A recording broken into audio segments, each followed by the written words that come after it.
نشأ ديل كارنيجي في إحدى قرى ولاية ميسوري بأمريكا في أسرة بتعاني من الفقر والجهل، وكانت بتعتمد في دخلها على الزراعة. كانت أول عقبة في حياة كارنيجي هي الحياة. كان بيذهب ويعود كل يوم من المدرسة بواسطة أحد دواب أبيه، في حين أن زملائه كانوا بيقيموا في المدرسة طوال العام الدراسي، وكانوا بيزوروا قدرة أهاليهم المالية. فكان بيشعر أن زملائه بيعرفوا حقيقة فقره، وبيحسوا ده في ثيابه وضعفه وشحوب وجهه. كانت بنية كارنيجي الجسدية لا تؤهله للاشتراك في الأنشطة الرياضية في المدرسة، فلم يجد أمامه من أوجه النشاط المدرسي سوى فريق المناظرة، لأنه كان بيجيد الإلقاء بأسلوب ونبرة جيدة، ففاز ببطولة المدرسة في المناظرة والخطابة العامة.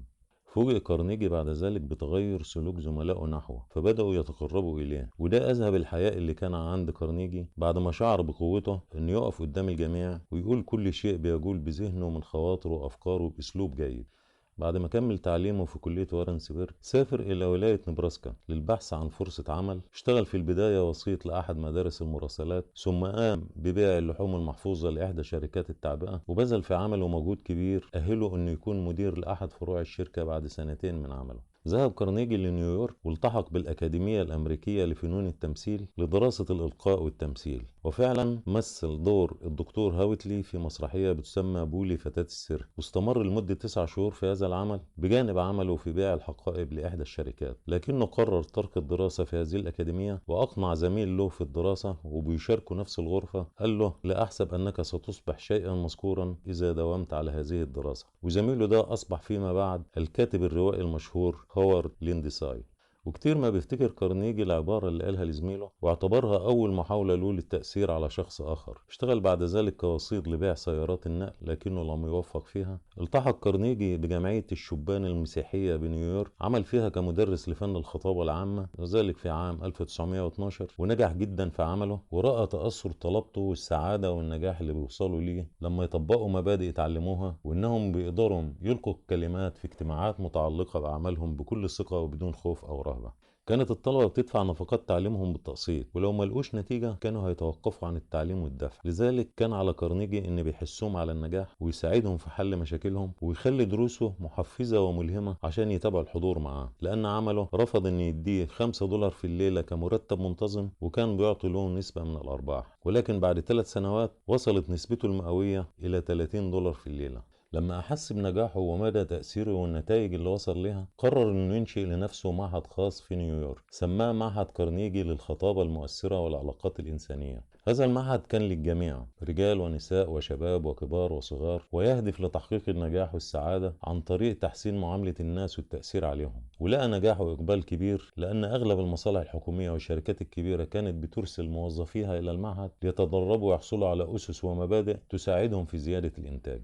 أصبح لمعهد كارنيجي فيما بعد فروع كتيرة تزيد عن 300 فرع في أكثر من 186 مدينة في أمريكا وكندا والنرويج وغيرها. وأصبح عدد الطلاب اللي بيلتحقوا بمعهد كارنيجي سنويا أكثر من 15 ألف طالب من جميع أنحاء العالم. من الأشياء الطريفة بيقول كارنيجي إن زوجته دروسي كانت فيما قبل طالبة عنده بفرع معهده في تيلسا بولاية أوكلاهوما. وبيقول إنه رغم تشبعه من المبادئ اللي بنشرها على الناس، إلا إنه أحيانا لا يستطيع تطبيقها بالكامل، لأنه في النهاية بشر أحيانا بيغضب أو بيكره، وإنه بيلتمس لنفسه العذر، لأن حكيم الصين كونفوشيوس برغم حكمته وفلسفته إلا إنه كان لا يستطيع التمسك بكل المبادئ والتعاليم اللي كان بينشرها. وإن زوجة كارنيجي كانت بتداعبه لما كانت بتلاقيه أحيانا يغضب أو لا يأخذ الأمور بحكمة، فتطلب منه مبلغ $76 اللي كانت أنفقتها على الدراسة في معهده. بيقول كارنيجي إنه لم يأتي بشيء جديد، وإنه لم يفعل سوى إنه ذكر الناس بمبادئ قديمة معروفة جرت على ألسنة الأنبياء والحكماء، وإن الناس لا تجهلها ولكن تجاهلتها. وكان بيقول إنه من أشد الكتاب الموجودين على قيد الحياة دهشة واستغراب، لأنه لما أنشأ معهده وبدأ يبحث عن مرجع يعين طلبته على الدراسة، لم يجد أي مرجع بيحقق هدفه، فحاول إنه يضع هذا المرجع بنفسه وسماه كيف تكسب الأصدقاء وتؤثر في الناس. وعرض بعد ذلك هذا الكتاب للبيع في المكتبات، ولم يتوقع شخصيا أن يباع منه على أقصى تقدير 30 ألف نسخة، لكنه فوجئ بالكتاب بيعاد طبعه 56 مرة في 12 سنة، وإن اتباع منه أكتر من 3 ملايين نسخة. والنقاد وصفت الكتاب بأنه أوسع الكتب الجدية انتشارا في التاريخ بعد القرآن الكريم والحديث النبوي والإنجيل. وتم ترجمة الكتاب ل 56 لغة، وده كان السبب الأول اللي خلى كارنيجي يشعر بالدهشة والاستغراب. أما السبب التاني لما وجد إن أكبر عدو للإنسان هو القلق اللي بيكون السبب الأول في هدم السعادة والصحة والنجاح، وذهب إلى المكتبة العامة بنيويورك ووجد بعض الكتب اللي بتتحدث عن القلق، ولكن لم يجد فيها ما يصلح ليكون مرجع لطلبته. فاستمر حوالي 7 سنوات بيبحث عن أقوال الأنبياء والحكماء والعظماء من حكم ومبادئ وأقوال بتصلح إنها تكون علاج للقلق، وبدأ يصوغ كل هذه المبادئ في قالب عملي يدعو للحماسة والعزيمة، واستشهد بشخصيات حقيقية، وأنتج في النهاية كتاب سماه كيف تقهر الحياة وتبدأ الحياة، وعندما ترجم بالعربية تغير اسمه إلى دع القلق وابدأ الحياة.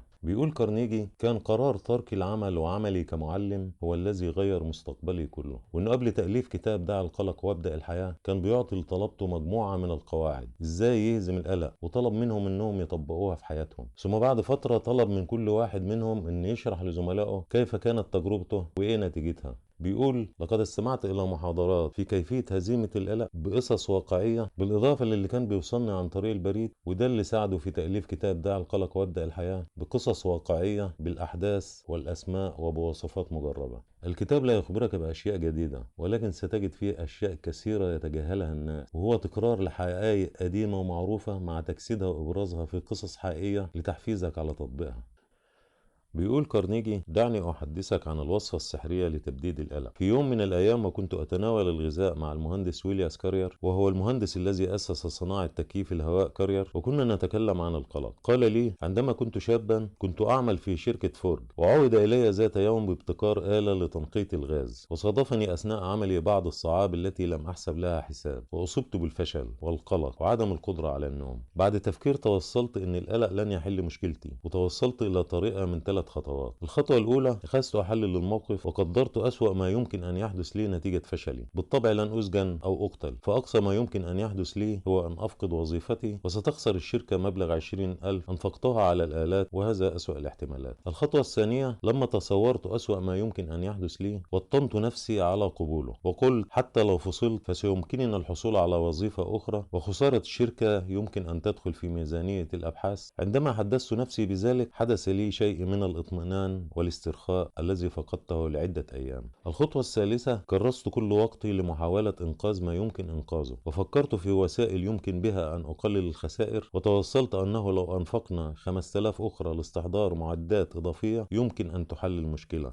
وحدث فعلا ونجح الأمر. بيقول كارنيجي: شخصيا هذه الوصفة طبقتها في حياتي بعد ذلك، فإذا كان لديك مشكلة تؤدي بك إلى القلق فطبق هذه الوصفة في 3 خطوات. الأولى: اسأل نفسك ما هو أسوأ ما يمكن أن يحدث لي. الثانية: هيئ نفسك لقبول أسوأ الاحتمالات. الثالثة: حاول أن تنقذ ما يمكن إنقاذه. بيقول كارنيجي عن كتاب دع القلق وابدأ الحياة: ابدأ بالقراءة واقرأ 50 صفحة الأولى من الكتاب. إذا لم تجد بعدها أنك اكتسبت قوة للقضاء على القلق والاستمتاع بالحياة فطوح بهذا الكتاب في سلة المهملات، فلا خير لك فيه. تأثر به عديد من الكتاب العرب والمسلمين، وانتشرت كتب بعده مستوحاة من فكره في التنمية البشرية وتطوير الذات، مثل كتاب جدد حياتك للشيخ محمد الغزالي، وكتاب لا تحزن للشيخ عائض القرني، وكتاب استمتع بحياتك للشيخ محمد العريفي. بيقول ديل كارنيجي: لا تجعل قانونك أنا أعمل لأعيش، بل اجعل قانونك أنا أعمل لأحقق ذاتي. دائما مرحبا بكم، ودمتم بخير.